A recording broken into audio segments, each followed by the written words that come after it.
Assalamualaikum warahmatullahi wabarakatuh. Bismillahirrahmanirrahim. Alhamdulillah hamdan katsiran thayyiban mubarakan fih kama yuhibbu rabbuna wa yarda. Asyhadu an la ilaha illallah wahdahu la syarika lah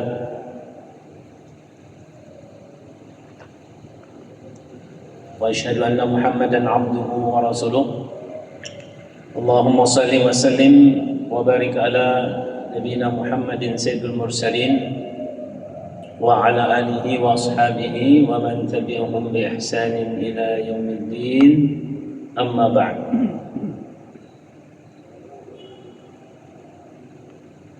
Jamaah maghrib yang dirahmati Allah, mari senantiasa tidak henti-hentinya kita bersyukur hadirat Allah Subhanahu wa taala atas limpahan nikmat karunia Allah kepada kita semua, dapat menegakkan solat maghrib berjamaah di Masjid Agung Nurul Huda Kabupaten Sumbawa, dan dilanjutkan dengan kajian rutin kita setiap ba'da maghrib sampai isya. Semoga ibadah kita, ta'lim kita menjadi amal terbaik dan diterima di sisi Allah Subhanahu wa taala. Amin. Teriring salawat dan salam pada junjungan alam Nabi kita Muhammad sallallahu alaihi wasallam beserta para sahabat, keluarga, dan kita selaku umatnya hingga yaumil akhir. Bapak Ibu jamaah maghrib yang dirahmati Allah, kita lanjutkan kajian kita pada maghrib ini masih tentang perwakafan, di mana pada maghrib ini setelah kita membahas tentang syarat-syaratnya, fungsinya, kemudian proses-proses yang terkait dalam pemenuhan ketentuan-ketentuan yang berlaku tentang perwakafan, pada maghrib ini kita akan bahas tentang tata cara perwakafan itu. Nah, ini penting Bapak Ibu sekalian. Tata cara ini untuk menjamin apa yang menjadi tujuan kita itu tercapai. Ada orang yang sudah melakukan wakaf tapi dilihat dari persyaratan-persyaratannya belum mencukupi. Ya, kemarin saya didatangi oleh suami istri mau membangun musola di lingkungannya karena memang belum ada, dan diminta ke bagian bimbingan masyarakat Islam di Kementerian Agama Kabupaten Sumbawa untuk mengukur arah kiblat. Jadi mengkalibrasi arah kiblat, ya, masjid atau musola atau tempat ibadah. Dan saya tanyakan, apakah ini musola pribadi? Oh, enggak, katanya. Saya mewakafkan untuk masyarakat agar bisa dipakai karena di situ belum ada musola. Dan kemudian saya tanyakan, sudah diwakafkan belum, katanya. Jadi tanahnya itu ada 2 area, 1 area untuk musola dan 1 area untuk tempat tinggal. Jadi Bapak Ibu sekalian, sertifikatnya masih atas nama pemilik awal, dan ini sudah menjadi pemilik tangan kedua. Maka hal yang harus dilakukan oleh seorang yang dalam kondisi yang seperti ini, benar-benar tanah yang sudah dibeli itu ya harus dibalik nama dulu dan dipecah menjadi 2, 1 untuk dia dan 1 untuk diwakafkan. Nah, dasar ini harus betul-betul jelas, ibu bapak sekalian. Karena ada orang yang seperti ini, oh ya sudah nanti saja, yang penting berdiri musola, nanti juga misalnya masjid atau apa saja, berdiri madrasah ke sekolah dan lain sebagainya. Yang penting bisa dimanfaatkan dulu, nanti administrasinya menyusul dan seterusnya seperti itu.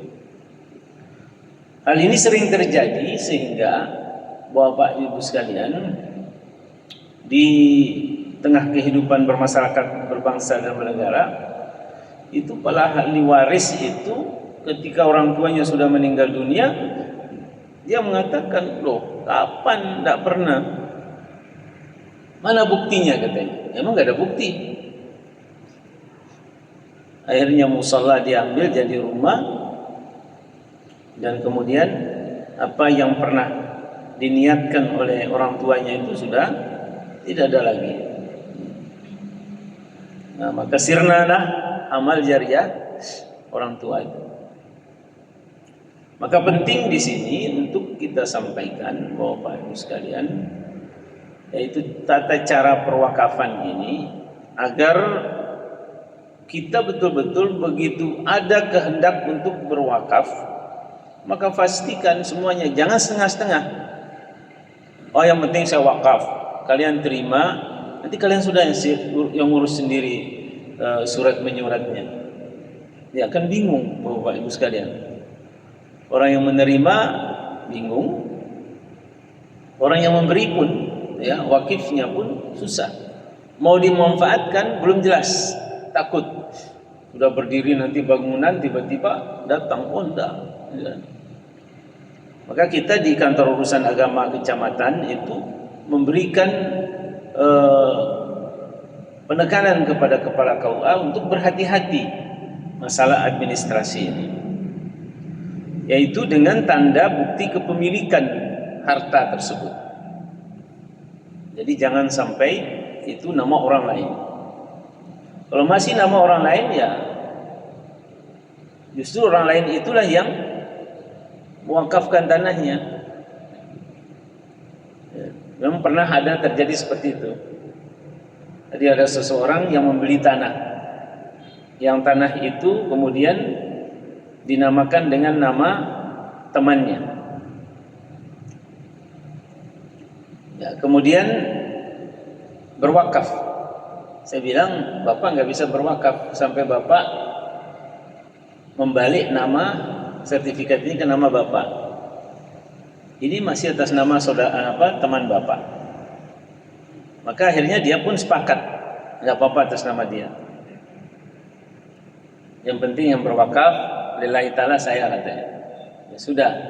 Kalau yang seperti itu tidak ada masalah. Kalau memang di internal itu tidak ada masalah, maka dibuatlah perjanjian di luar akta ikrar wakaf antara nama orang yang terletak di sertifikat hak milik itu dengan orang yang memilikinya itu yang akan mewakafkan tanah tersebut.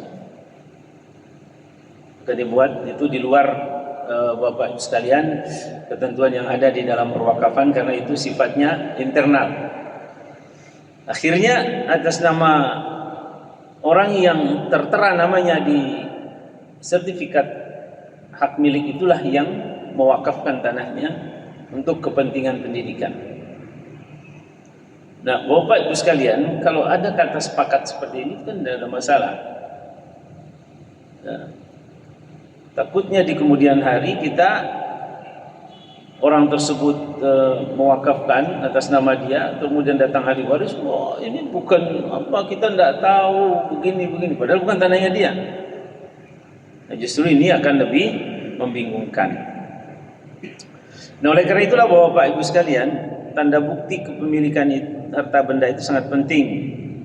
Ya, bila harta benda yang diwakafkan itu berupa benda tidak bergerak, maka harus disertai dengan surat dari desanya. Nanti seluruh persyaratan itu akan diberikan oleh kantor urusan agama. Sehingga Bapak Ibu sekalian, secara gamblang kami sampaikan buat tata cara berwakaf tanah itu pertama wakif, yaitu orang yang akan mewakafkan tanahnya, atau dia mengkuasakan kepada orang lain. Ya, jadi datang menghadap ke kepala kantor urusan agama, ya, kecamatan, selaku pejabat pembuat akta ikrar wakaf. Ya, itu disingkat dengan PPAIW. Jadi kepala KUA itu diberikan tugas tambahan sebagai pejabat pembuat akta ikrar wakaf. Jadi dia datang ke sana dengan membawa dokumen asli kepemilikan tanah, Bapak Ibu sekalian, sudah jelas, dan itu belangkunya sudah disiapkan bagi orang yang mau berwakaf. Ya, ada surat keterangan tidak dalam sengketa, itu pun dari kelurahan atau dari kantor desa. Bahwa tanah itu tidak dalam sengketa, Bapak Ibu sekalian. Dan yang paling penting, identitas KTP. Ya, KTP pemilik tanah tersebut, ya, kemudian nazirnya, dan kemudian saksi-saksinya, ya, minimal 2 orang saksi. Nah, jadi Bapak Ibu sekalian, baru setelah cukup itu semua, ya, misalnya sertifikatnya sudah atas nama si fulan, KTP-nya juga namanya fulan, ya, kemudian ibu bapak sekalian, nazirnya yang akan menerima itu pun sudah jelas KTP-nya, dan kemudian ada saksi 2 orang.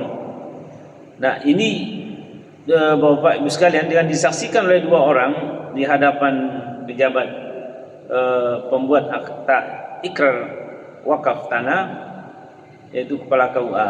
Kemudian nanti PPAIW ini, ya, pejabat pembuat akta ikrar wakaf ini akan menerbitkan akta ikrar wakaf atau dinamakan dengan AIW. Nah, akta ikrar wakaf ini bunyinya itu sudah ditetapkan oleh Menteri Agama. Jadi tidak bisa kita buat sendiri-sendiri semau kita gitu. Ya, ada AIW, ada nomor suratnya, nanti bentuknya itu telah menghadap kepada kami, PPAIW kecamatan ini nama, NIP-nya, kemudian untuk mengikrarkan wakaf atas nama ini dijelaskan secara jelas, itu ada nama, nomor induk kependudukannya dari KTP-nya, alamat yang jelas, Bapak Ibu sekalian. Berikut juga para nazir yang akan menerima. Ya, tentu lebih awal kepala KUA ataupun PPAIW ini menetapkan nazir dulu. Apakah itu akan nazir perorangan? Ya, nazir perorangan sudah kita jelaskan kemarin, minimal 5 orang, ya, maksimal 10 orang. Ya, ada ketua, ada sekretaris, ada bendahara, ada anggota. Ya, bisa seperti itu, Bapak Ibu sekalian. Itu gunanya untuk dengan adanya target minimal ini, gunanya untuk saling mengontrol. Kalau cuma 2 orang, ya susah, Bapak Ibu sekalian. Jadi harus lebih daripada itu sesuai dengan ketentuan yang berlaku. Nah, Bapak Ibu sekalian, tentu secara hukum setelah mengikrarkan kemudian ada 2 saksi, dan peruntukan tanah itu untuk apa? Untuk pendidikan kah? Untuk kehidupan dalam masyarakat itu seperti apa, begitu? Dan harus spesifik, jelas. Jadi tidak boleh dengan peruntukan yang tidak jelas. Misalnya untuk pendidikan, ya, pendidikan apa gitu, jelas. Jadi lembaga pendidikan apa, untuk membangun pendidikan apa, pesantren kah, sekolah dasar kah, ya, atau pendidikan dasar, menengah, dan atas gitu, sehingga bisa dipakai dan sebagainya.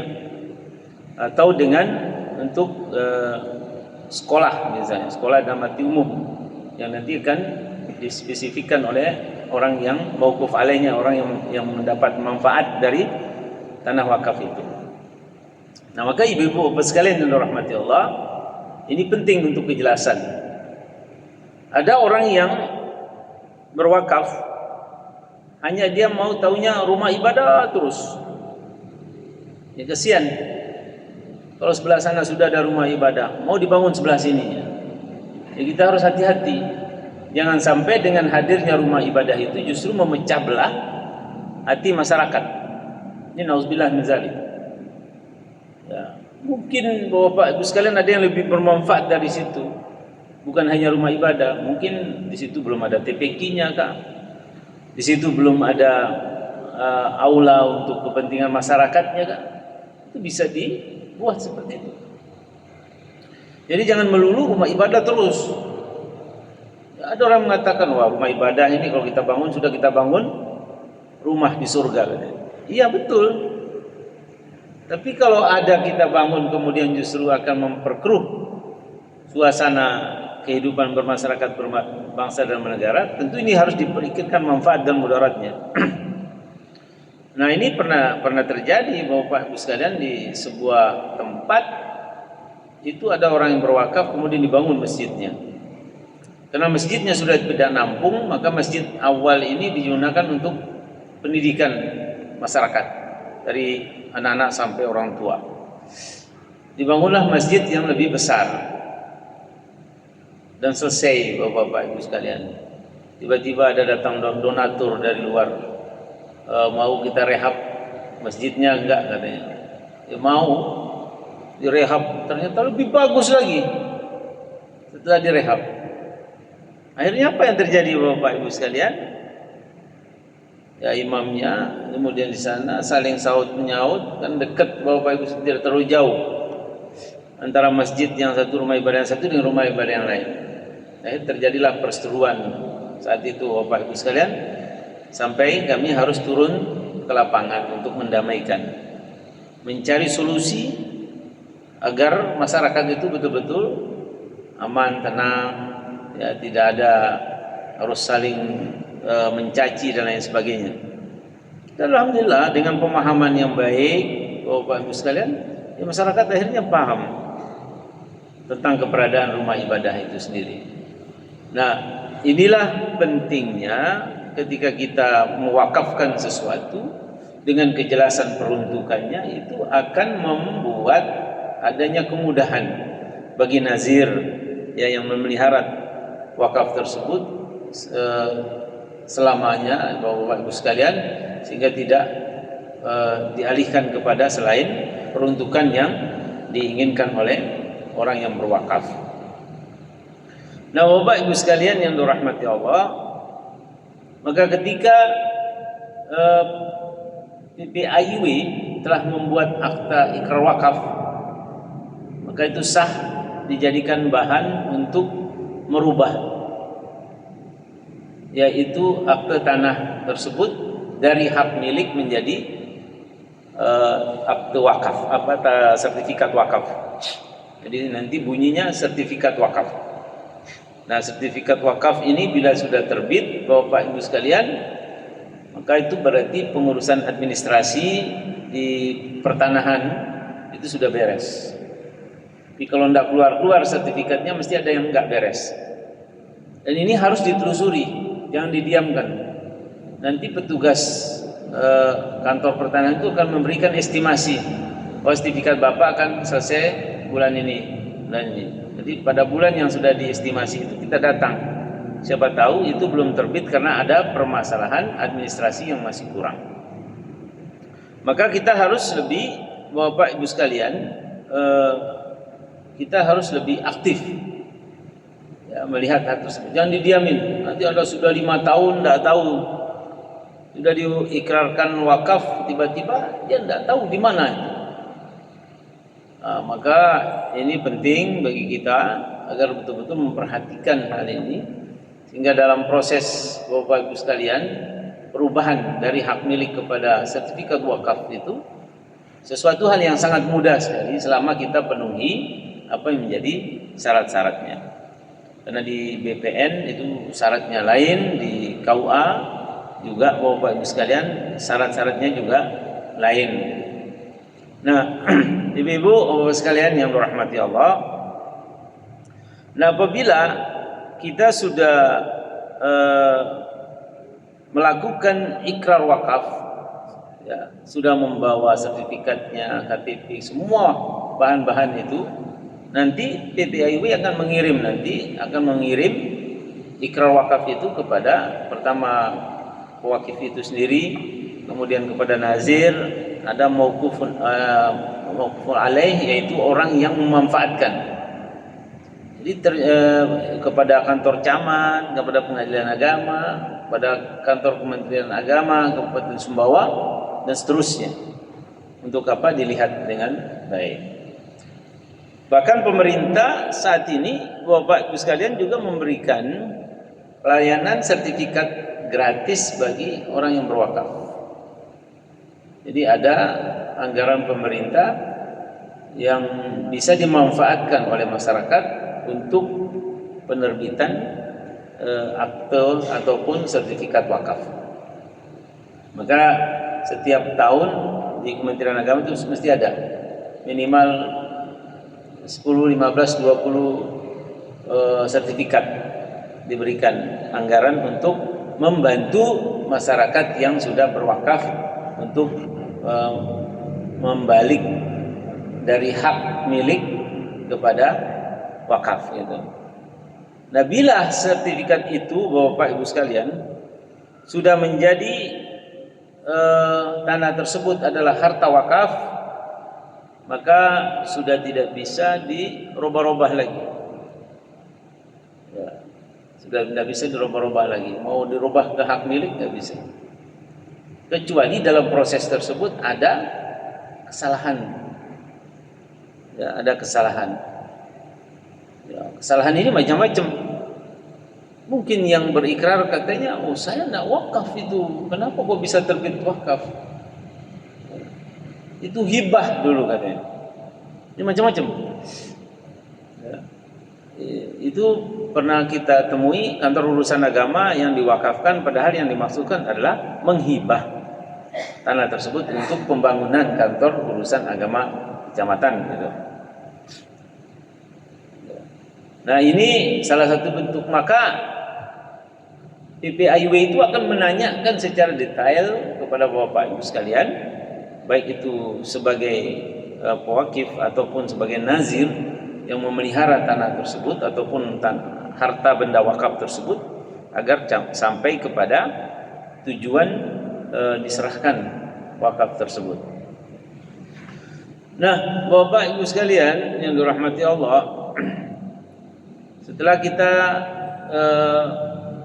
bagaimana caranya kita untuk berwakaf, ya, sekali lagi tadi kita harus datang memang ke kantor urusan agama kecamatan, ya, dengan membawa dokumen-dokumen asli, ya, dan kemudian ada fotokopi KTP seperti untuk orang yang menerima wakaf tersebut, nazir tersebut, ataupun yaitu para Bapak Ibu sekalian saksi-saksinya. Nah, itu diikrarkan oleh mereka yang berwakaf dan didengarkan oleh nazir dan saksi dua, dan kemudian oleh PPIW atau kepala KUA kecamatan. Sehingga jelas Bapak Ibu sekalian, tidak boleh Bapak bilang, pokoknya ini sudah saya wakafkan, terserah ada mau apa, jangan. Tidak boleh lepas tangan. Kadang-kadang kita lepas tangan, sehingga sampai saat ini banyak harta wakaf yang belum tuntas sertifikatnya menjadi sertifikat wakaf. Ya, jadi Bapak Ibu sekalian, banyak sekali peluang. Biasanya orang ingin merusak tatanan yang sudah ada dalam masyarakat, dalam kehidupan masyarakat bangsa dan negara, yang macam-macam ingin dia gugat lah, macam lah, dan lain sebagainya. Nah, kemudian Bapak Ibu sekalian, bila ada perubahan benda wakaf itu bagaimana? Ya, sering itu pertanyaan datang pada kita. Pada dasarnya terhadap benda yang telah diwakaf itu sebenarnya tidak dapat dilakukan perubahan atau penggunaan lain daripada yang dimaksud dalam ikrar wakaf. Jadi pada dasarnya nggak boleh. Kalau dia sudah ikrarkan di hadapan PPIW bahwa tanah tersebut saya wakafkan untuk pembangunan pendidikan dasar, menengah, dan atas bagi masyarakat, maka itu bisa dirubah. Pada dasarnya tidak bisa dirubah. Nah, sedangkan penyimpangan dari ketentuan tersebut, Bapak Ibu sekalian, hanya dapat dilakukan terhadap hal-hal tertentu setelah terlebih dahulu mendapat persetujuan tertulis dari kantor urusan agama kecamatan berdasarkan tentu saran-saran baik dari majelis ulama maupun pemerintah setempat. Misalnya Bapak Ibu sekalian sudah berwakaf, wakafnya misalnya di dekat sini misalnya, ada 1 hari, ya 1 hari atau 2 hari. Dulu wakaf Bapak ingin membuat musola, padahal di sini ada masjid. Itu sudah jadi ikrar wakafnya, ya, untuk pendirian musola. Sehingga nazir saat ini mengatakan, aduh, gimana kita mau buat musola, ini sudah ada masjid besar, masjid agung di sini. Nah, pada dasarnya perubahan atau penggunaan lain daripada yang dimaksud dalam ikrar wakaf itu sebenarnya bisa. Tadi dengan kita melihat ketentuan-ketentuan terlebih dahulu, bila memang Bapak Ibu sekalian berdasarkan tinjauan lapangan ternyata maksud diwakafkan itu sudah tidak relevan, maka Bapak Ibu sekalian ini perlu diajukan, ya, untuk perubahan peruntukannya. Misalnya di situ cocoknya apa? Oh, cocoknya ya buat ruko. Nanti ruko itu disewakan dan hasilnya ya sesuai dengan peruntukannya. Ya misalnya dulu untuk rumah ibadah, maka hasil dari situ bisa dimanfaatkan untuk rumah ibadah mana saja. Misalnya ada masjid musola yang butuh rehab, ya, dari hasil sewa toko itu bisa dimanfaatkan situ. Jadi dapat terlaksana hajatnya, ya. Jadi sama pengelolaan wakafnya itu, dari hasil tersebut orang yang telah berwakaf itu mendapat amal jariah sesuai dengan peruntukan, tapi sudah dirubah Bapak Ibu sekalian menjadi ruko gitu. Tentu di sini izin dari Menteri Agama. Jadi tidak kita semena-mena, ya, tidak kita semena-mena dan lain sebagainya. Dan banyak contoh-contoh lain yang ada, sehingga itu menjadi wakaf produktif yang selalu mendapat manfaat untuk orang lain. Jadi Bapak Ibu sekalian, itu bagus bagaimana perintah Rasul sallallahu alaihi wasallam ketika ingin sahabatnya itu mewakafkan seluruhnya kepada kepentingan Islam. Apa kata Rasul? Tahan tanahnya, wakafkan manfaatnya. Ini produktif. Jadi tanamlah kurma, hasil dari situ kemudian untuk apa sesuai dengan apa yang diikrarkan dalam wakaf tersebut. Maka kita sering mendengar ada namanya sumur Ali, ya, sumur yang dibeli oleh Ali bin Abi Thalib radhiyallahu anhu, sumur Utsman, ya, macam-macam kebun apa dari para sahabat, karena sakingnya mereka ingin mendapat manfaat didapatkan oleh umat Islam pada saat itu. Bayangkan Bapak Ibu sekalian, ketika ingin membeli sumur itu tidak boleh dibeli semua. Apa kata pemilik sumur itu? Kamu hanya boleh membeli setengahnya, yang setengahnya punya saya. Kalau dipikir bagaimana sumur itu setengah, airnya bisa diukur apa enggak. Tapi untuk kepentingan Islam apapun, maka sumur tersebut, ibu-ibu bapak sekalian, dibeli setengahnya. Nah, bingung ini pemiliknya bagaimana? Kalau begitu, kamu punya hak menjual air itu dari pagi sampai siang. Sedangkan dari siang sampai malam itu hak saya untuk saya berikan kepada orang lain.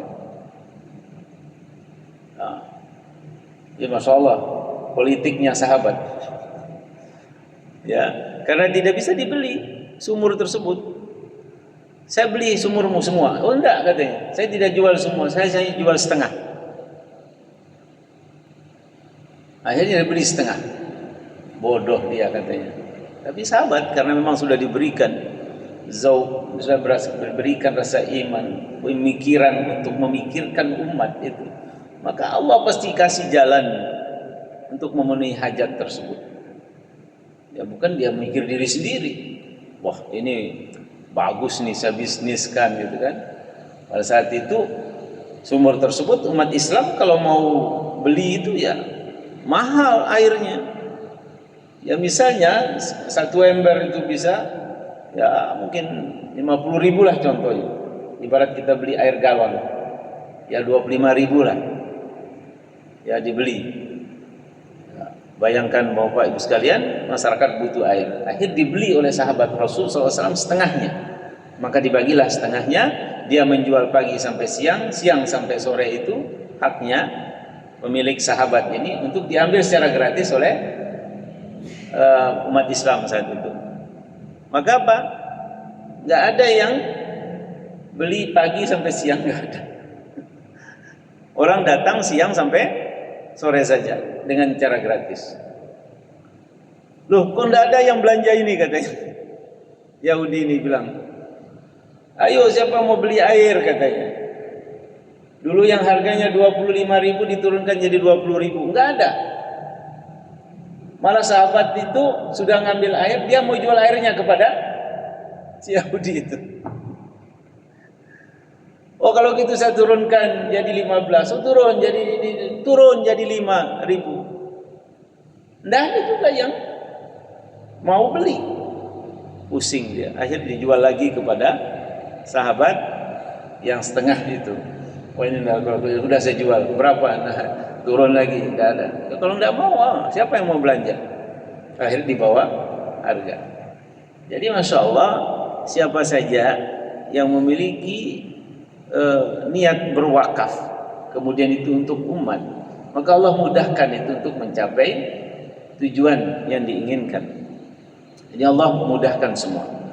Jadi banyak para sahabat-sahabat itu, Bapak Ibu sekalian, mewakafkan kebunnya, hasilnya untuk kepentingan umat Islam. Maka kita semua bisa lakukan hal tersebut. Ya, Bapak Ibu sekalian punya mobil, ingin mewakafkan untuk kepentingan masyarakat pun bisa. Ya, mau beli ambulan bisa, mau beli apa begitu, atau mewakafkan akan apa saja yang hasilnya kita berikan untuk umat Islam yang memerlukannya. Insya Allah dengan potensi yang ada, sebenarnya kita bisa merubah kehidupan bermasyarakat ini agar prosesnya akan lebih bagus, seperti mana yang dicontohkan oleh Rasulullah Sallallahu Alaihi Wasallam. Maka tidak ada yang tidak bisa selama kita, Bapak Ibu sekalian, bisa kita lakukan perubahan di dalam kehidupan ini. Maka kita yang ingin merubah, yang dulunya niatnya untuk sekolah kemudian bangun sekolah itu tidak selesai-selesai, tidak bisa-bisa karena memang airnya tidak ada di pegunungan misalnya. Oh ini cocoknya untuk buat villa misalnya atau hotel, maka itu bisa dirubah peruntukannya untuk buat hotel, villa, sehingga orang banyak berwisata ke situ dan itu bermanfaat dan hasilnya kemudian diberikan kepada pendidikan yang membutuhkan. Sekarang banyak pondok pesantren yang membutuhkan bantuan, Bapak Ibu sekalian, ya untuk peningkatan kualitas pendidikannya. Maka dari hasil itu kemudian bisa diberikan. Itu sudah masuk. Ini wakaf produktif yang terus mengalir sampai nilai manfaatnya. Dan saat-saat inilah hal tersebut banyak dilakukan oleh umat Islam, Bapak Ibu sekalian. Nah inilah beberapa hal yang terkait dengan masalah, Bapak Ibu sekalian, tata cara bagaimana kita mewakafkan tanah kita, harta kita untuk kepentingan Islam itu. Insya Allah Bapak Ibu sekalian, kapanpun kita bisa melakukannya selama ada niat, dan insya Allah itu akan dimudahkan oleh Allah Subhanahu wa Ta'ala. Berhubung sudah mau masuk waktu Isya, demikian pengajian kita pada malam hari ini. Semoga Allah Subhanahu wa Ta'ala memudahkan kita memahami apa yang telah kami sampaikan dan dapat kita nyata laksanakan dalam kehidupan kita sehari-hari, mulai dari yang kecil, ya ibu bapak sekalian normal, nanti secara bertahap insya Allah kita itu bisa terus berkembang, maju terus dalam pengelolaan wakaf yang lebih bagus. Adanallahu iyyakum ajma'in. Subhanakallahumma bihamdika asyhadu an la ilaha illa anta astaghfiruka wa atubu ilaik. Assalamualaikum warahmatullahi wabarakatuh.